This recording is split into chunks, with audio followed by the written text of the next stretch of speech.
Ma femme m'a jeté mon cadeau d'anniversaire au visage avec colère. Tu te trompes toujours. Tu ne me connais pas du tout. C'était le collier qu'elle avait pointé du doigt des mois auparavant.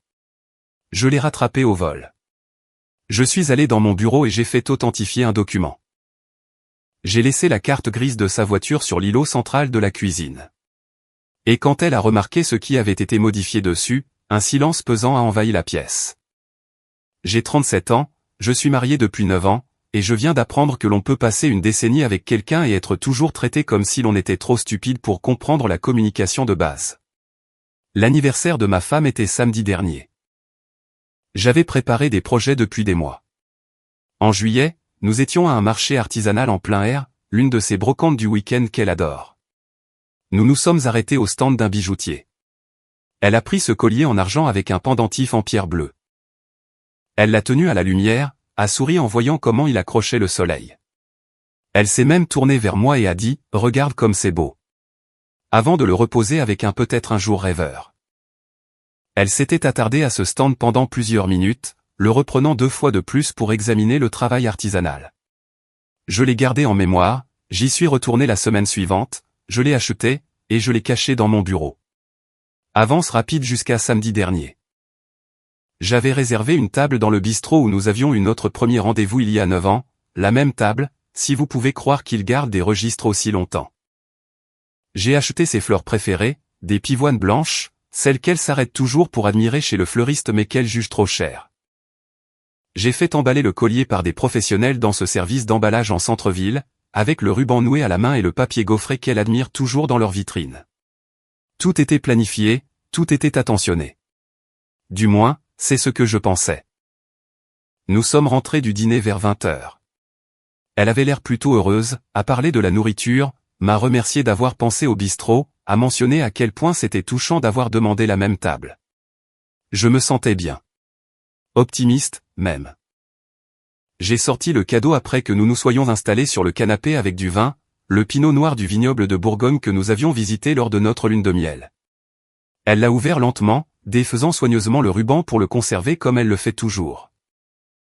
Elle a sorti le collier de la boîte, l'a fixé. Qu'est-ce que c'est ? C'est le collier de la brocante. Celui que tu regardais en juillet. Celui que tu as trouvé magnifique. Elle l'a posé comme s'il était contaminé. Je n'en veux pas. J'ai cligné des yeux. Quoi ?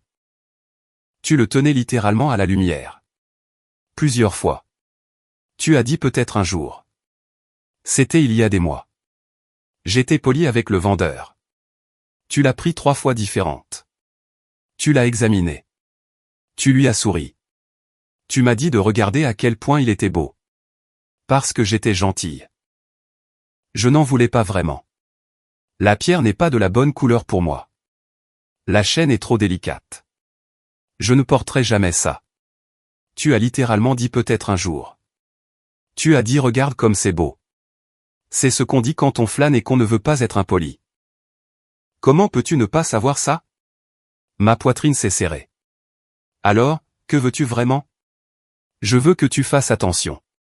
Que tu me connaisses assez bien pour ne pas avoir à deviner. Mais tu te trompes toujours. Tu ne me connais pas du tout. Elle a pris le collier et me l'a lancé. Pas doucement. Elle l'a vraiment lancé. Je l'ai attrapé par réflexe, la chaîne s'en mêlant autour de mes doigts. Chaque année a-t-elle continué ? Chaque anniversaire, chaque fête. Tu fais tout de travers. Et je dois faire semblant d'être reconnaissante pour des choses que je ne veux pas parce que tu es trop ignorant pour comprendre ce que j'aime vraiment.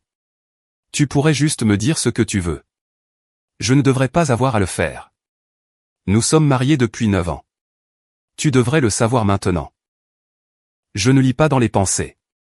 Tu n'essaies même pas. Tu prends juste ce qui te semble facile et tu appelles ça de l'attention. C'est de la paresse. Tu es paresseux. Je me suis levé, j'ai posé le collier sur la table basse à côté des verres de vin et des fleurs qui semblaient soudainement inutiles. D'accord. C'est tout ? Juste d'accord ? Qu'est-ce que tu veux que je dise d'autre ?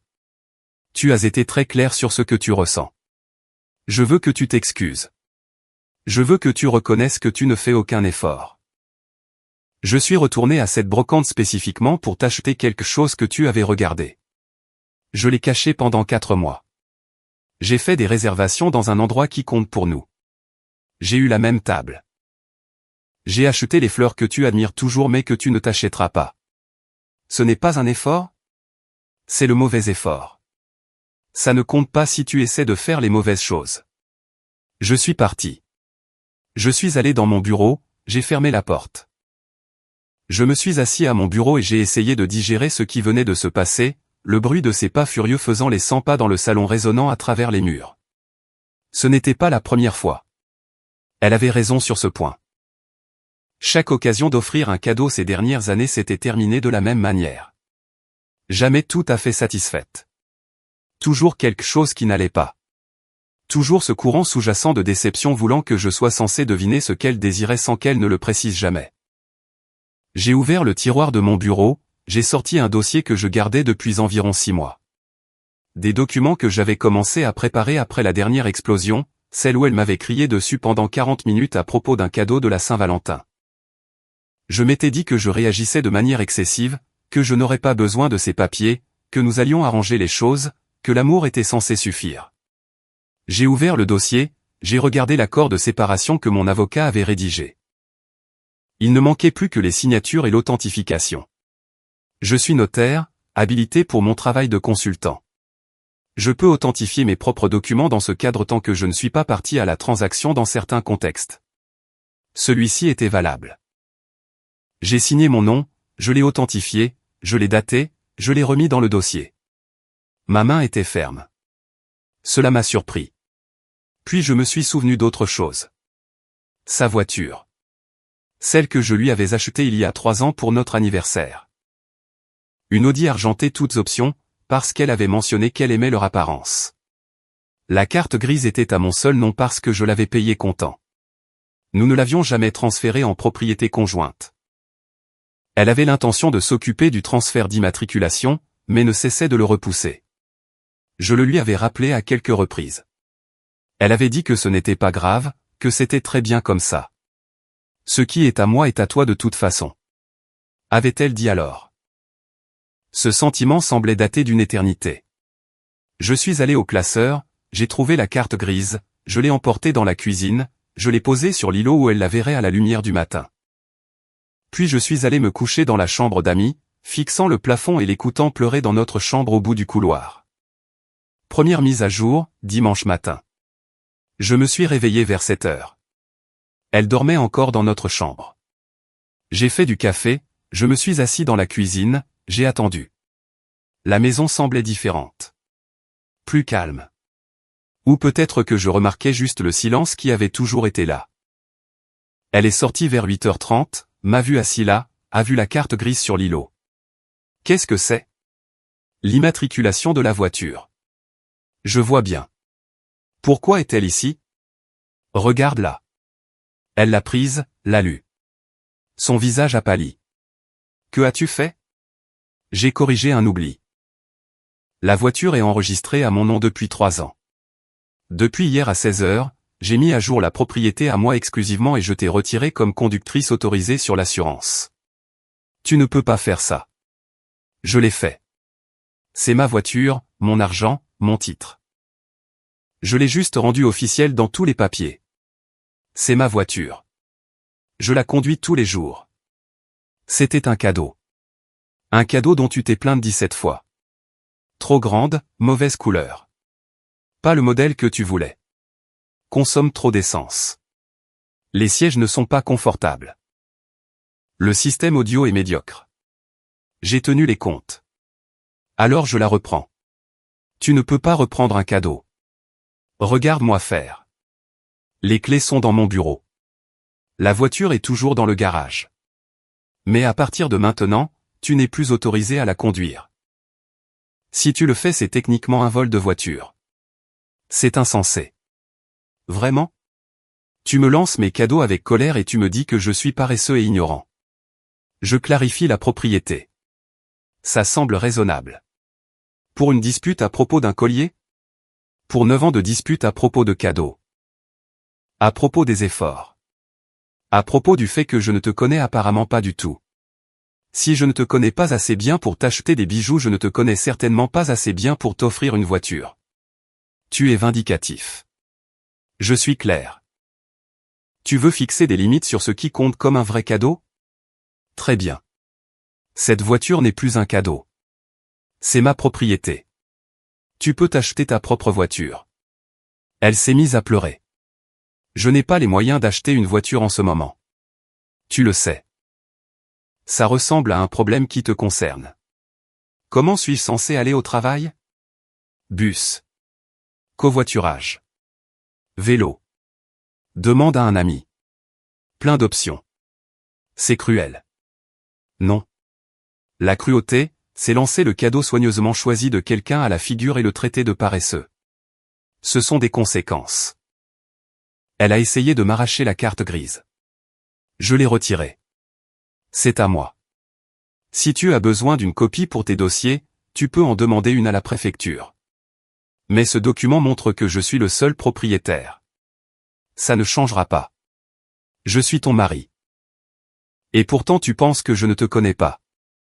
Alors pourquoi devrais-je subventionner les transports de quelqu'un qui a si peu de respect pour moi? Je suis retourné dans mon bureau, j'ai fermé la porte à clé, je l'ai entendu crier à travers pendant environ 10 minutes avant qu'elle n'abandonne. Finalement, j'ai entendu du bruit de vaisselle qui se brisait dans la cuisine. Je ne suis pas allé voir. Deuxième mise à jour, dimanche après-midi, sa sœur m'a appelé. J'ai répondu sur haut-parleur. Quel est ton problème? Content de t'entendre aussi, Béatrice. Elle m'a raconté ce que tu as fait. Lui prendre sa voiture? Tu es sérieux? Très sérieux. C'est ma voiture. Je l'ai payée. Elle est à mon nom. J'ai le droit de décider qui la conduit. C'était un cadeau. Tout comme le collier qu'elle m'a lancé avec colère. Apparemment, mes cadeaux ne comptent pas parce que je ne la connais pas. Alors je les reprends. Ce n'est pas comme ça que fonctionne le mariage.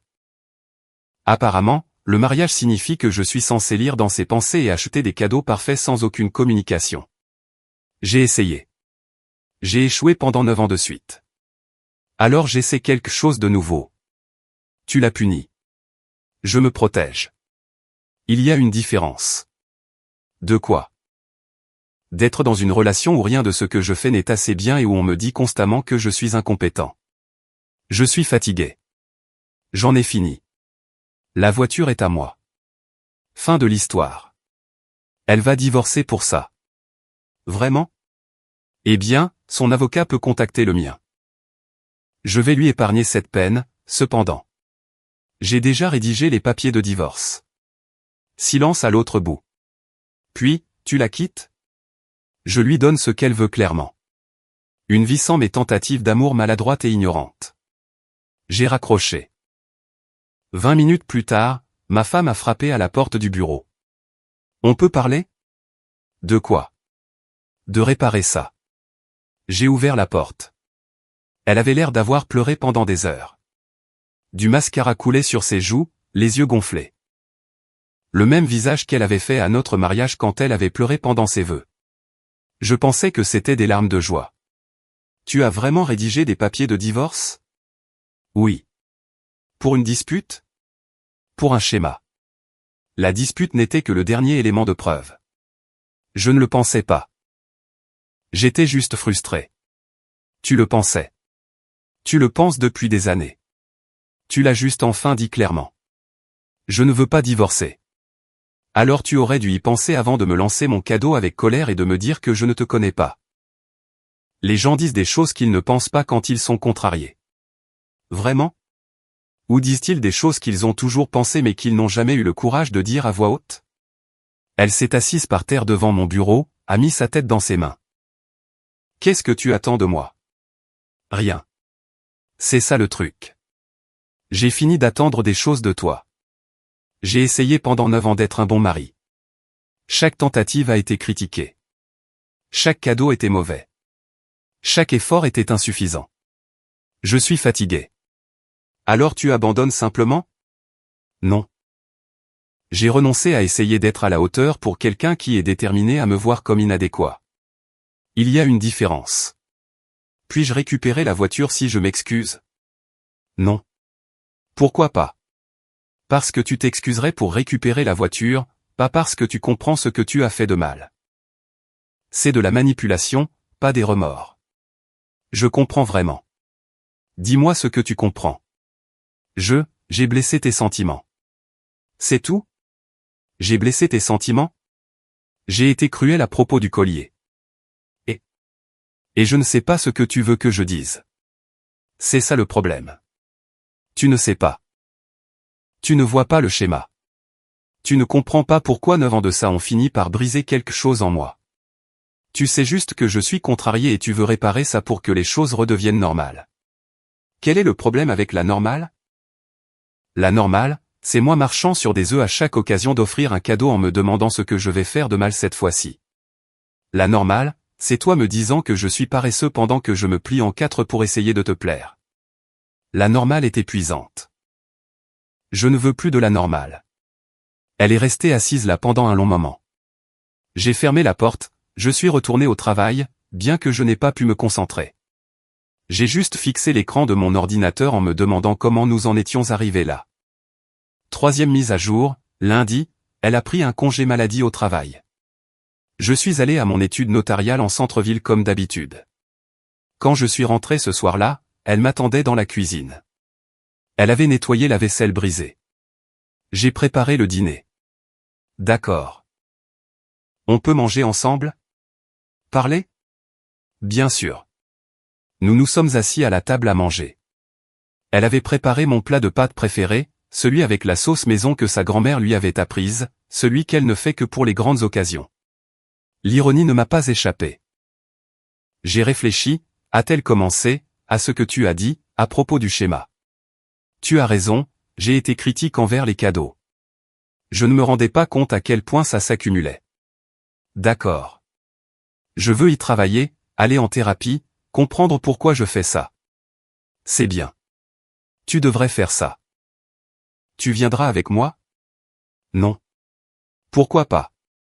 Parce que ce n'est pas un problème de couple. C'est un problème qui te concerne. Tu dois découvrir pourquoi tu n'es jamais satisfaite. Je ne fais pas partie de ce processus. Mais nous sommes mariés. Nous devrions travailler sur les choses ensemble. Nous sommes séparés. J'ai déposé la demande de divorce ce matin. Tu seras assigné dans quelques jours. Elle a fait tomber sa fourchette. Elle a cliqueté contre l'assiette, la sauce éclaboussant la nappe blanche. Tu n'as pas fait ça. Je l'ai fait.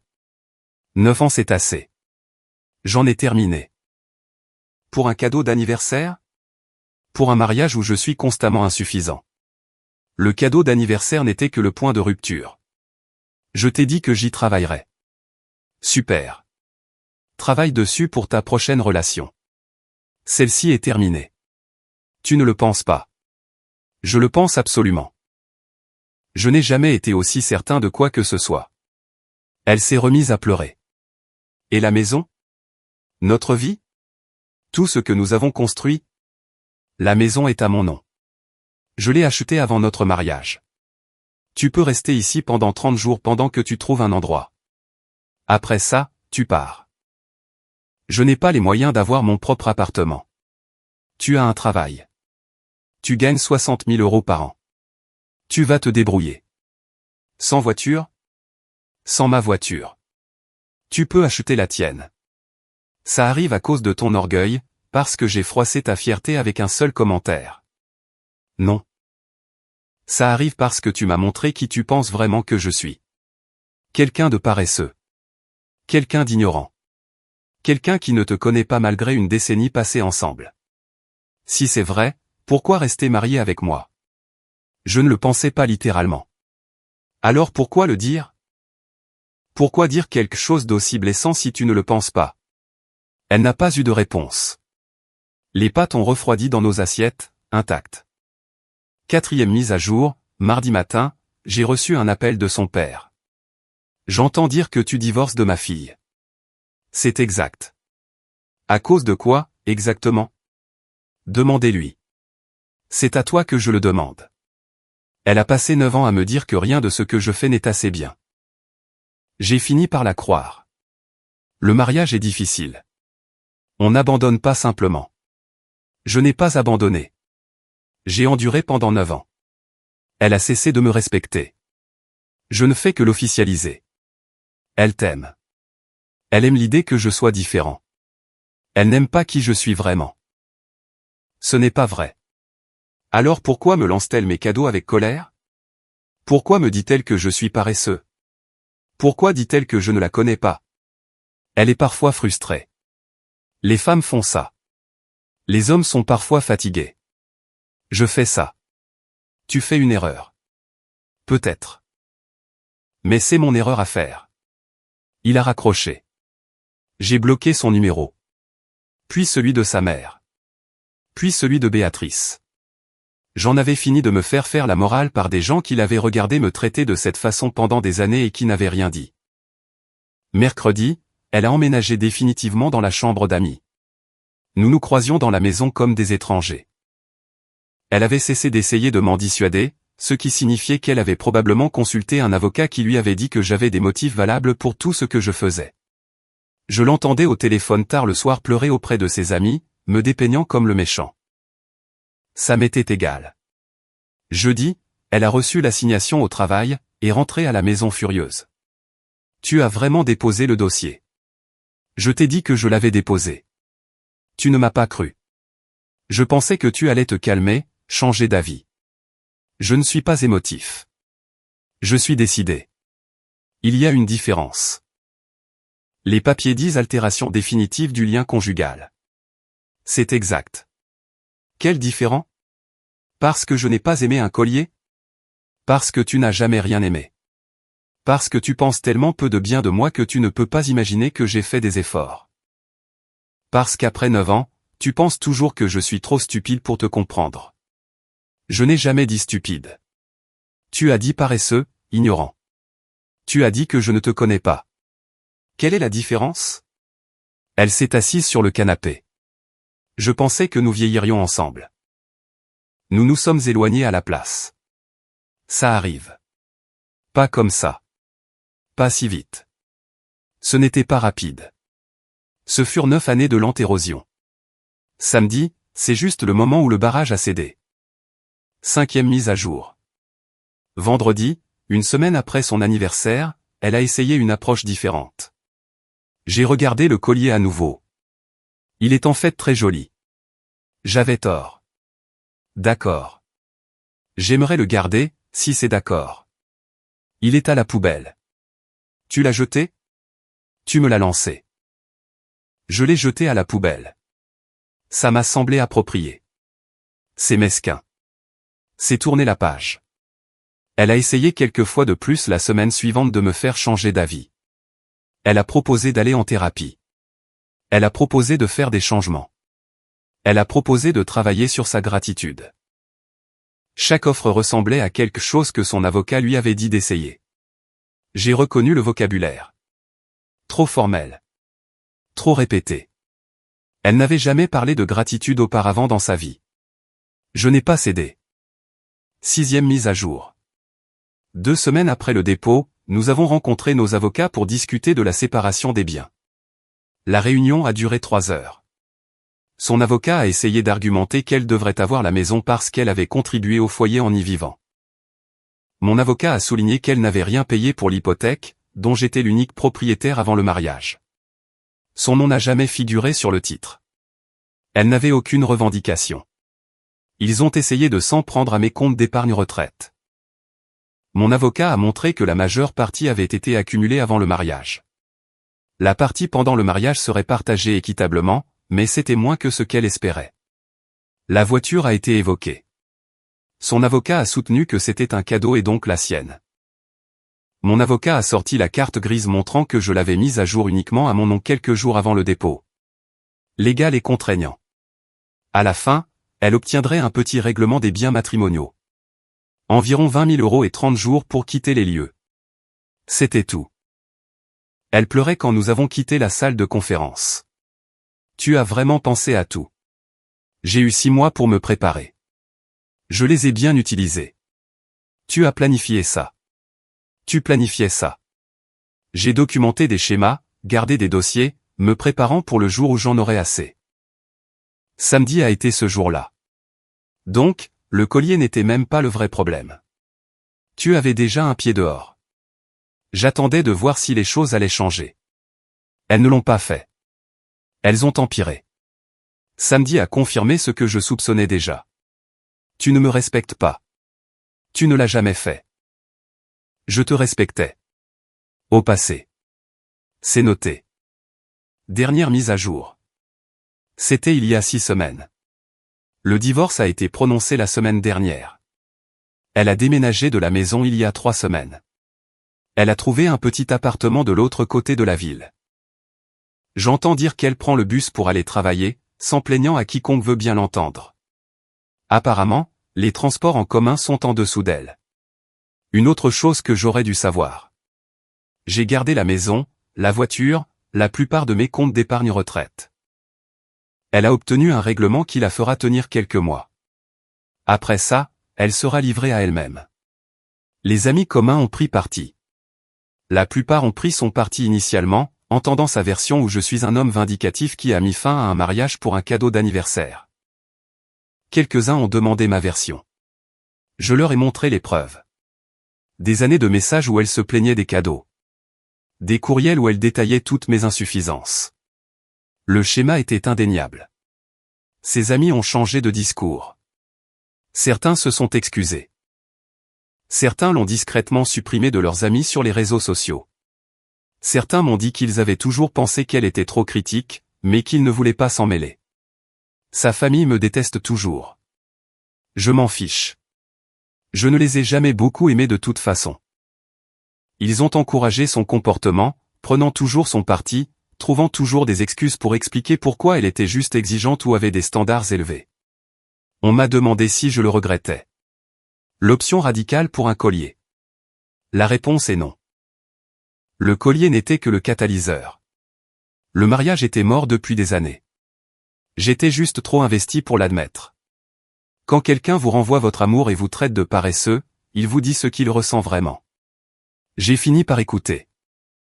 Le collier est toujours dans la poubelle quelque part, enterré dans une décharge à l'heure qu'il est, probablement. La voiture est toujours dans mon garage, bien que je songe à la vendre. Trop de souvenirs y sont attachés. La maison est calme et c'est la mienne. La vie que je construis est lente, prudente et entièrement selon mes propres termes. Certaines personnes pensent que j'ai réagi de manière excessive. Que j'aurais dû d'abord essayer la thérapie. Lui donner une autre chance. Mais je lui avais donné 9 ans de chance. 9 ans à essayer de décoder ce qu'elle voulait. 9 ans à m'entendre dire que j'avais échoué. J'ai fini d'échouer pour les standards impossibles de quelqu'un d'autre. La carte grise sur l'îlot central de la cuisine a été le moment où elle a réalisé que je ne bluffais pas. Que je n'allais pas supplier ou négocier ou essayer de la reconquérir. Que je m'étais déjà détaché.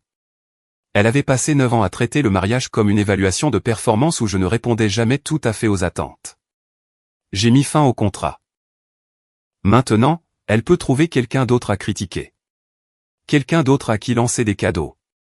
Quelqu'un d'autre qui tolérera d'être traité de paresseux et d'ignorant. Quelqu'un qui continuera d'essayer de lire dans ses pensées et échouera inévitablement. Je suis occupé à être adéquatement moi-même. Il s'avère que c'est suffisant. J'ai recommencé à fréquenter des femmes. Rien de sérieux. Juste un café par-ci, par-là. C'est étrange comme c'est différent quand quelqu'un dit merci et le pense vraiment. Quand quelqu'un apprécie l'effort au lieu de disséquer ses défauts. Quand quelqu'un voit un cadeau comme un geste d'amour au lieu d'une preuve d'insuffisance. La semaine dernière, j'ai eu un 3e rendez-vous avec une femme nommée Noémie. Nous sommes allés dîner et après, je l'ai raccompagnée à sa voiture. Elle m'a remercié pour la soirée. A dit qu'elle avait passé un moment merveilleux. Puis elle a remarqué ma montre. Une chose simple. Rien de cher. Et a fait le commentaire qu'elle l'aimait bien. J'aime son côté classique. A-t-elle dit. Elle te va bien. C'était une si petite chose. Un commentaire anodin. Mais j'ai réalisé qu'en 9 ans de mariage, mon ex-femme n'avait jamais complimenté quelque chose que j'avais choisi. Ni mes vêtements. Ni ma coupe de cheveux. Ni la façon dont j'avais rénové la salle de bain. Rien. J'apprends ce que ça fait d'être suffisant. De voir ses efforts reconnus au lieu d'être scrutés. D'être apprécié au lieu d'être évalué. C'est étranger. C'est inconfortable. Mais c'est aussi irrésistible dans le meilleur sens du terme. La maison ne résonne plus. J'ai réarrangé les meubles. J'ai repeint quelques pièces. Je me la suis appropriée comme elle ne l'a jamais été auparavant. Chaque changement est un petit acte de réappropriation. Chaque décision est la mienne uniquement. Pas de négociation. Pas de compromis. Pas de marche sur des œufs en se demandant si je m'y prends mal. Je ne suis pas amer. Je ne suis pas en colère. J'en ai juste fini. Fini d'essayer de gagner l'amour de quelqu'un déterminé à ne pas le donner. Fini d'accepter des critiques déguisées en sollicitude. Fini de croire que si j'essayais juste plus fort, si je faisais mieux, si je prêtais plus d'attention, elle serait enfin satisfaite. La vérité, c'est qu'elle n'allait jamais être satisfaite. Pas avec moi. Peut-être pas avec qui que ce soit. Certaines personnes portent un vide qu'aucun cadeau, aucun geste, aucune quantité d'effort ne peut combler. J'ai passé 9 ans à essayer de le combler. Tout ce que j'y ai gagné, c'est d'être épuisé. Alors, maintenant je suis ici. 37 ans, divorcé, à recommencer. L'histoire que les gens racontent dépendra de qui la raconte. Sa version fait de moi le méchant. La mienne fait de moi le survivant. La vérité se situe probablement quelque part entre les deux. Mais je suis le seul qui doit vivre avec mes choix. Et je peux très bien vivre avec. Le collier est dans une décharge. La voiture est dans mon garage. Le mariage est dans le passé. Et je construis un avenir où assez est vraiment assez. Cette carte grise sur l'îlot central de la cuisine a tout changé. C'est le moment où j'ai cessé de demander la permission de me valoriser. Le moment où j'ai cessé de négocier ma valeur avec quelqu'un qui avait déjà décidé que je n'en avais aucune. La meilleure décision que j'ai jamais prise. Commentaire, j'ai beaucoup réfléchi à cette histoire et je tenais à partager avec vous ce qui m'a vraiment touché. Savoir reconnaître sa propre valeur reste essentiel, même quand on a passé des années à essayer de bien faire les choses. Poser des limites claires n'est jamais un acte égoïste, c'est simplement une façon de se respecter profondément. La gentillesse commence par soi-même, en refusant de tolérer ce qui nous abîme petit à petit. Prendre la responsabilité de sa propre guérison permet d'avancer avec plus de légèreté et de calme intérieur. Apprendre à choisir la paix, plutôt que de continuer à lutter sans fin, change vraiment une vie. Je vous invite à prendre un instant pour regarder vos propres relations et ce qui vous fait du bien. Vous méritez d'être apprécié pour qui vous êtes, sans devoir sans cesse prouver votre valeur. Merci d'avoir regardé cette vidéo avec moi, j'adore lire vos réflexions dans les commentaires. Prenez soin de vous et continuez à construire une vie où vous vous sentez enfin en paix. Si vous avez aimé, n'oubliez pas de laisser un commentaire et de soutenir la chaîne en vous abonnant. À bientôt pour les prochaines stories.